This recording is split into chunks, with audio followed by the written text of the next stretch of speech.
Bonjour Marie. Bonjour Jérôme, bonjour à tous. Alors, de quoi allons-nous parler aujourd'hui ?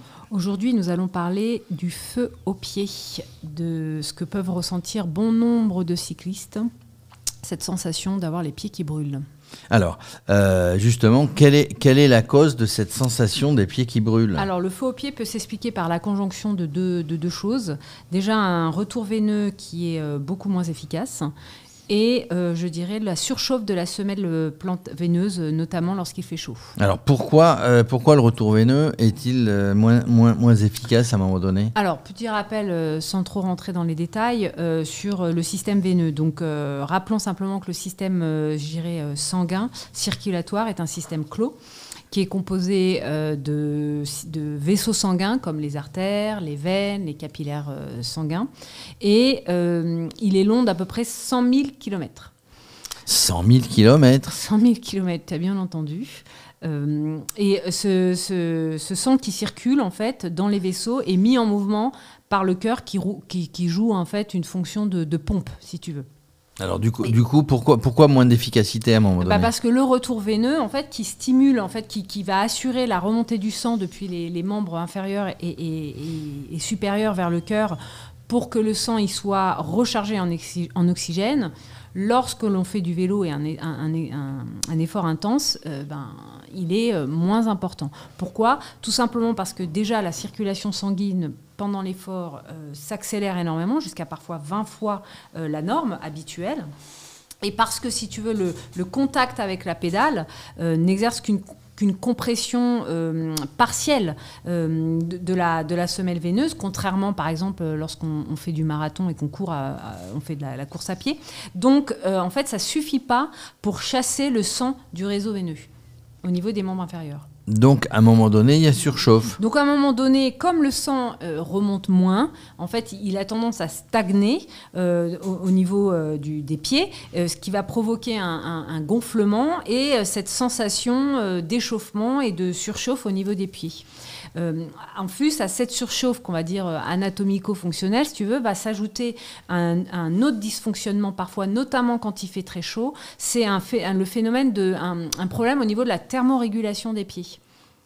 Donc, surchauffe aggravée par quelques phénomènes. Alors, la surchauffe, la thermorégulation du pied qui fonctionne mal va naturellement accentuer cette sensation de brûlure. Et il y a des facteurs aggravants. Alors, ils sont nombreux, ils sont variés, ils dépendent des individus. Mais notamment, donc il y a par exemple au niveau du matériel, si on a des chaussures qui sont mal adaptées, trop serrées, si on a une mauvaise position du pied sur la pédale, ce qui va pouvoir ralentir, voire bloquer le mécanisme de la semelle veineuse. Une mauvaise position assise, lorsqu'on est mal assis, on va pouvoir provoquer une compression de la veine cave qui, elle, normalement, cette compression va ralentir le retour veineux aussi. Et ensuite, il y a l'individu, c'est-à-dire par exemple ceux qui sont sujets à des troubles fonctionnels veineux, comme les varices, les œdèmes, une mauvaise circulation sanguine. Eux ça va être des facteurs aggravants. Il y a l'excès de poids. Si on a des pieds creux et plats, évidemment. Alors ensuite, si on porte certains, par exemple, le port de chaussettes en nylon est fortement déconseillé. Et puis, naturellement, les fortes chaleurs lorsqu'il fait très chaud à l'extérieur.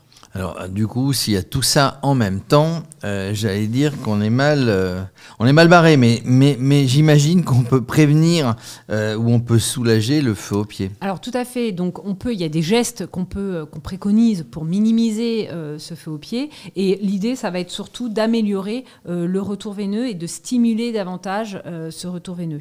Donc, comment on fait ? Déjà, première chose, c'est avoir du matériel adapté. Comme je disais, si on a des chaussures trop grandes, on va avoir tendance à les serrer, donc on évite. Alors, d'une manière générale, Marie, quand on fait du sport, il vaut mieux avoir du matériel adapté. Tout à fait, évidemment.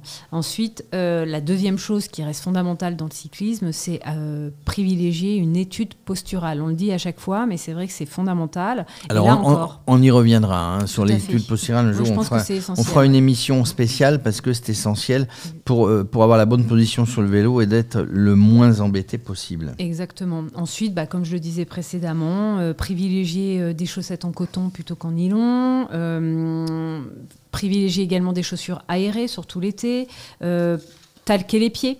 qui va avant l'effort afin on va dire, de réduire la transpiration. Alors ça, c'est dans la préparation quand on est parti sur le vélo. Alors, une fois qu'on est sur le vélo, et suivant le nombre de temps qu'on va passer sur le vélo, ce qu'on peut essayer de faire, c'est de faire un maximum de pauses et surtout d'essayer, si on ressent effectivement cette sensation de brûlure au pied, et de faire quelques pas.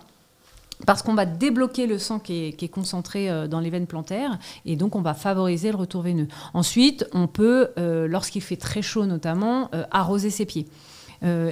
Parfois, on peut même utiliser des sprays cryogéniques qui vont donner cette sensation de froid et donc agir sur la thermorégulation du pied.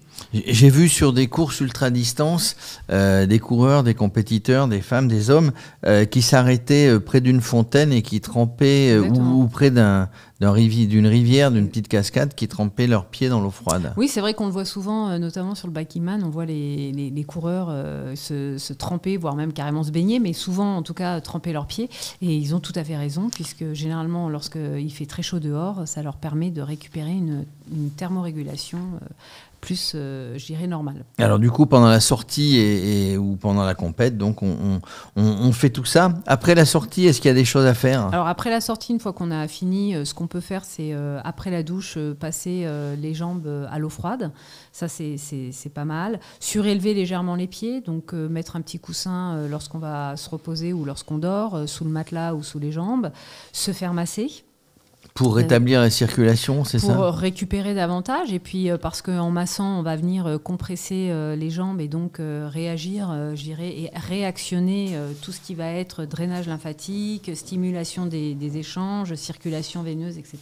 J'ai vu sur des sportifs de haut niveau ou d'autres sportifs qui vont dans des centres spécialisés, chez leur kiné, etc., utiliser des bottes de compression. Oui, alors il y a les bottes de compression, effectivement. Les bottes de pressothérapie, en fait, qui vont avec des coussinets d'air qui vont se dégonfler et se gonfler, agir mécaniquement comme un massage. Et donc, il va y avoir une activation sur la circulation veineuse et sur le système lymphatique. Et ça va, en fait, stimuler les échanges sanguins, stimuler le reflux lymphatique et le drainage des toxines. Ensuite, il y a effectivement, sans passer tout de suite sur les chaussettes de compression, les bottes de compression, il y a les chaussettes de compression qui sont aussi qu'on peut tout à fait porter et qui sont très très indiquées. Voilà, globalement, si on souffre de ces petits trucs, souvent par les fortes chaleurs, il y a des choses à faire avant, il y a des choses à faire pendant, il y a des choses à faire après. On n'est jamais pris au dépourvu. Il y a toujours des petits gestes à faire. Surtout quand on t'écoute, Marie, tu nous donnes les petites recettes qui vont bien pour pratiquer son sport dans les meilleures conditions. Merci Marie, on se retrouve la semaine prochaine. Merci Jérôme, merci à tous et à la semaine prochaine.